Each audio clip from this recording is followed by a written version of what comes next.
L'idée fait son chemin. Nos économies européennes seraient durablement piégées dans une croissance zéro et l'ensemble du monde confronté à une grande stagnation séculaire. Je ne discuterai pas ici la validité de cette hypothèse. Certains y voient la manifestation d'une panne du progrès technique. D'autres, les effets de la préférence grandissante pour l'épargne de populations vieillissantes au détriment de la dépense. D'autres, le coût induit par une mauvaise coordination des politiques au plan mondial et européen. D'autres enfin, un problème de répartition. Les arguments ne manquent pas. Ce point de vue s'appuie aussi sur une observation simple de nos performances de croissance depuis 2007. La zone euro n'a toujours pas retrouvé le niveau du PIB de fin 2007 et ce pessimisme gagne aussi peu à peu les États-Unis qui, en dépit d'une meilleure gestion de la crise, constatent que le PIB navigue durablement sous son potentiel et s'interrogent sur sa possible érosion. Et plutôt que de chercher nos points de croissance perdus avec les dents, on peut se demander si la France ne devrait pas d'abord s'adapter avec fatalisme à une situation dont les causes lui échapperaient largement et sur laquelle ni les agents privés ni les agents publics n'auraient prise.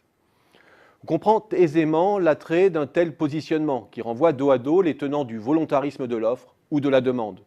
Ceux qui entretiennent l'illusion qu'une politique de l'offre aurait vocation à stimuler la croissance rapidement. Autrement dit, ceux qui exigent des entreprises des contreparties immédiates en termes d'emploi et d'investissement aux avantages fiscaux qui leur sont consentis, alors même que rien ne les y incite puisque la demande n'est pas au rendez-vous. Ceux qui, inversement, prétendent relancer la machine par une impulsion sur la demande, sans tenir compte du fait que notre balance des transactions courantes est lourdement déficitaire. S'adapter, cela signifie premièrement que le gouvernement prend acte du fait que dans un monde sans croissance et sans inflation, le marché ne croît pas. Le développement de l'économie française ne peut jouer que sur deux leviers, les parts de marché et la croissance externe par prise de contrôle d'autres entreprises. Les profits d'aujourd'hui sont les parts de marché et l'investissement direct de demain et au mieux les mini-jobs d'après-demain pour les salariés victimes des restructurations. Rien d'enthousiasmant, au mieux une stratégie du moindre mal qui n'ajoute pas à la peine du marasme mondial celle du décrochage hexagonal. Deuxièmement, cela signifie aussi que le gouvernement intègre cette nouvelle donne dans sa planification budgétaire.